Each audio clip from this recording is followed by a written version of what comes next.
ఒకప్పటికప్పుడు ఆరోగ్యపరంగా వచ్చిన విప్లవాత్మకమైన మార్పు.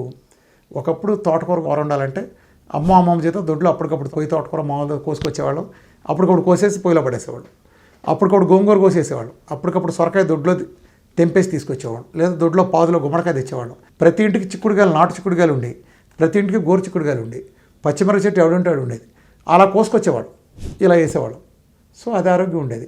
తోటకూరలో కానీ పాలకూరలో కానీ పోషక విలువలు అది కరెక్ట్గా కోసిన భూమి నుంచి తీసిన 3 గంటల లోపు దాంట్లో పోషక విలువలు 85% చచ్చిపోతాయి మామూలుగానే. ఇవాళ మనం ఫ్రిడ్జ్లో పెట్టి ఇలాంటి షాపుల్లో, ఆర్గానిక్ షాపుల్లో ఖరీదు పెట్టి కొన్నాయి కూడా అవి కూలింగ్లో ఉండేవి కదా.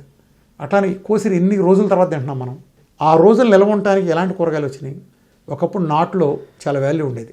నాటు టమాటా, నాటు వంకాయ గారి అన్నీ ఫర్ దట్ మ్యాటర్ ఇన్ని కూరగాయ. అసలు పచ్చిమిరకాయ బజ్జీకి పచ్చిమిరకాయలు ఉండేది. ముఖ్యంగా మా బెజవాడ ఏరియా వాళ్ళు గుర్తు తెచ్చుకోండి.